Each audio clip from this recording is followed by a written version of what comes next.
Update sa mga nawawalang sabungero, aminado ang Justice Department na hirap itong maghanap ng mga testigong magdidiin ng mastermind sa kaso.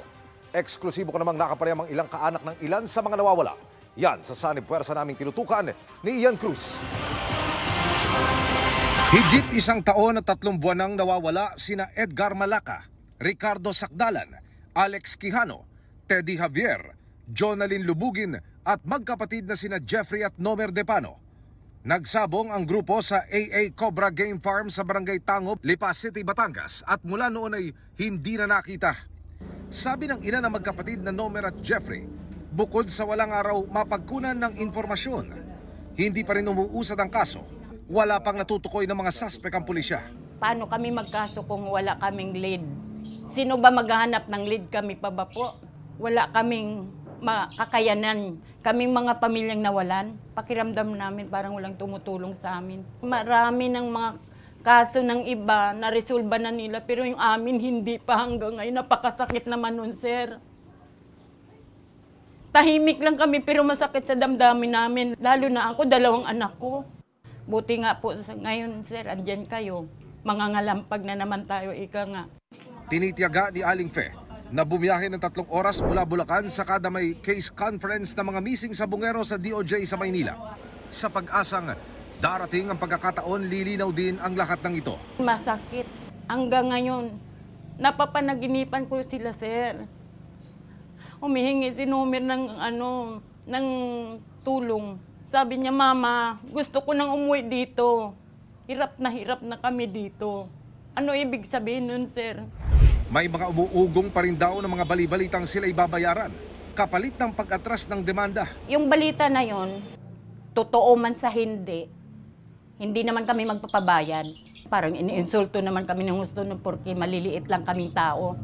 Kasama si Aling Fe sa Senate hearing noong makaharap daw nila ang isabong operator na si Charlie Atong Ang na nooy nangako na sila'y tutulungan para mahanap ang kanilang mga kaanak. Kung totoo nga sinasabi niya, tulungan niya kami. Kung tutulungan sana noon pa.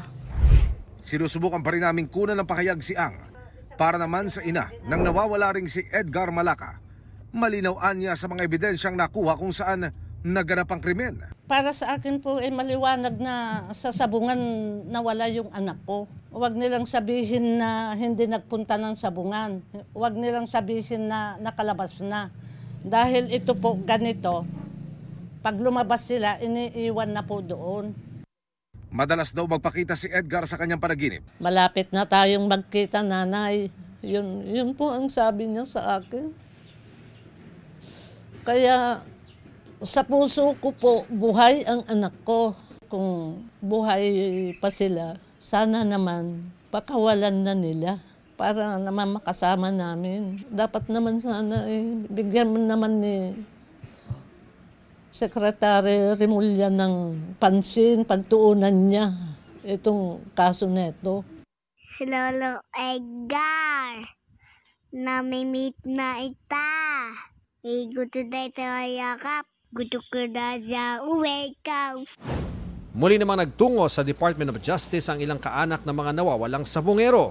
We also consider it as part of the healing process because the presumptions of law with regard to this, you call them missing, but we know that somehow we cannot find them anymore.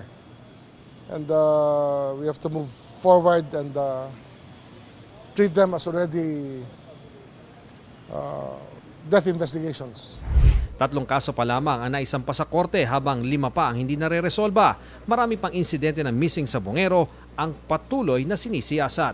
Ayon sa Department of Justice, posibleng malaking tao ang nasa likod ng pagkawala ng mga sabungero. Kailangan daw kasi ng maraming resources para dukutin ang higit 30 tao. Pero pinakamahirap ayon sa Justice Department ang paghahanap ng mga tetestigo para idiin ang mastermind. We need a major break in the case for somebody to come up and talk with evidence. We cannot rely on speculation. Para sa GMA Integrated News, Ian Cruz. At ako si Emil Sumangil. Nakatuto kami 24 oras.